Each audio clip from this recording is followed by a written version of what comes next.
Good morning, students.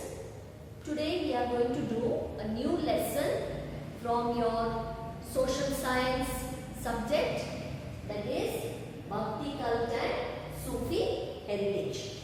In Bhakti heritage in South India, we are going to learn about Akka Mahadevi, Purandaradasa, Kanakadasa and Shishunala Sharifa.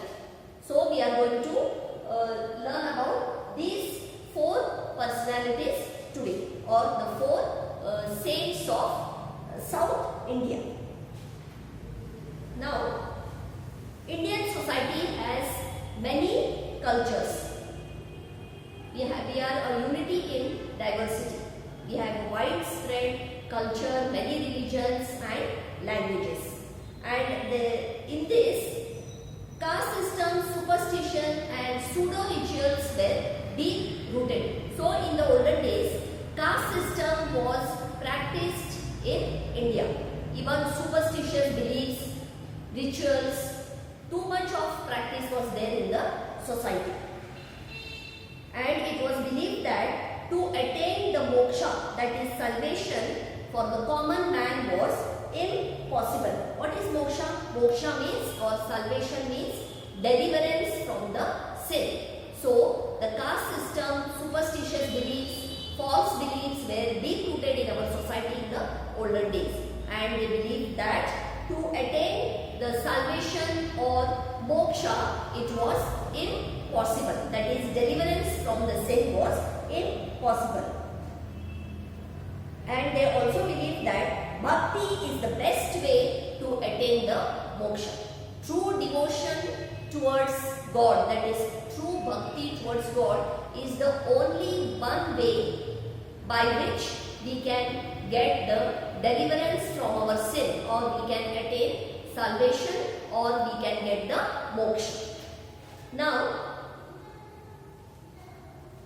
the word bhakti, what is the meaning of the word bhakti? It comes from a Sanskrit word which means bhuj, and the meaning of bhuj is knowledge. So bhakti comes from a Sanskrit word bhuj, which means knowledge. So bhakti cult, they condemned discrimination, that is, they opposed the discrimination in the society. Discrimination among the different castes, religion and among the different sections of the society. And bhakti cult preached equality. It preached that all are equal. All should be equal in the society. The saints of bhakti cult opposed and condemned superstitious practices, that is, false beliefs. The saints of the bhakti cult, they were against the superstitious practices. They opposed it. They undertook the task of uniting the hearts of the people. So they took the task or the responsibility to unite the hearts of the people. According to the Sufi saints, dharma is love and service to mankind. So they believe that dharma, that is religion, is nothing but it is service and love to mankind. And they also preach that God is one. What did they preach? They preached God is one. Now coming to the different personalities that we are going to see today. First one is Andal.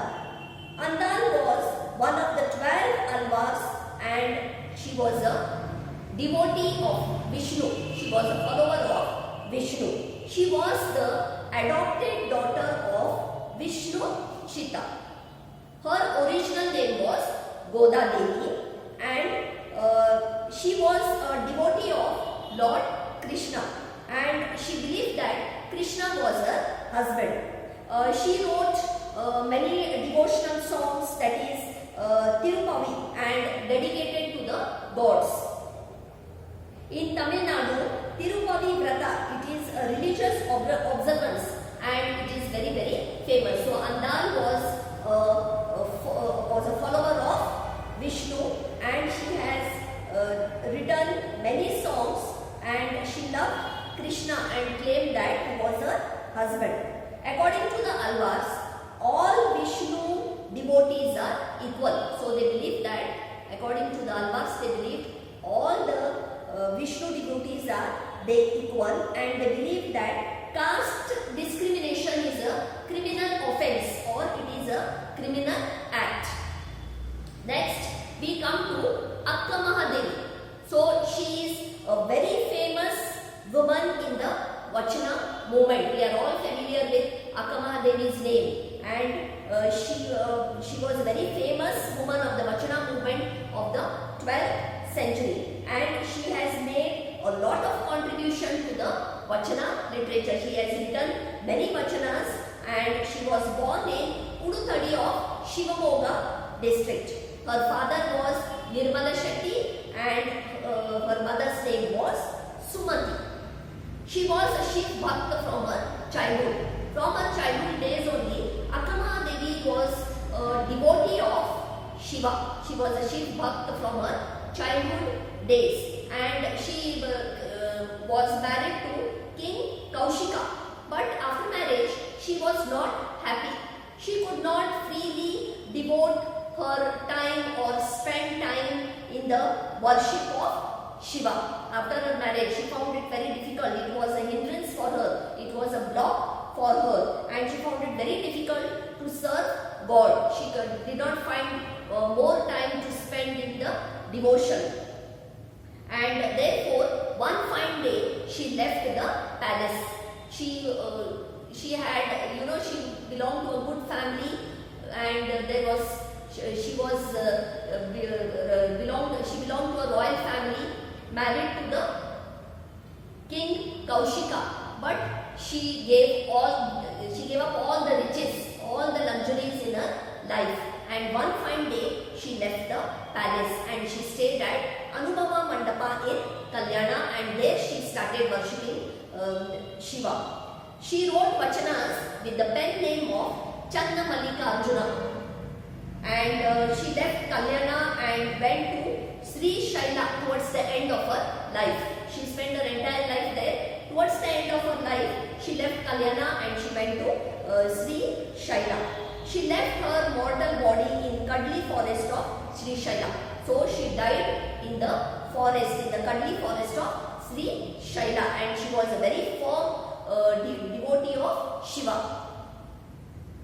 Next we come to Purandara Dasa. Next is Purandara Dasa from 1480 to 1564 CE, that is Common Era.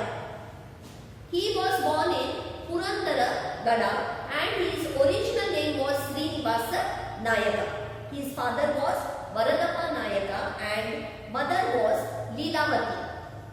His wife's name was Lakshmi Bai, and he was a miser. A miser means a person who collects lot of wealth and riches, but he doesn't like to spend it. That person is called as a miser, and he was an atheist. He did not believe in the existence of God. Later in his life, he distributed all his wealth to the needy people, to the poor people, and he spent the rest of his life in worshipping God, in the thought of God. And he traveled to many places singing kirtanas, praises of God. And Vyasaraya gave him Diksha and called him Purandara Dasa. What is Diksha? Preparation for a religious ceremony. So he got the Diksha from Vyasaraya, and later he was called as Purandara Dasa. He is known as Karnataka Sangita Pitamaha, that is father of Carnatic music, and he wrote kirtanas with the pen name of Purandara Vittala. Next we come to Kanakadasa from 1508 to 1606 CE, that is Common Era. He was born in 1508 CE at Bada village in Haveri district. Birama and Bachama were his parents, and Kanakadasa was a warrior as well as a poet, and it is believed that he found a pot full of gold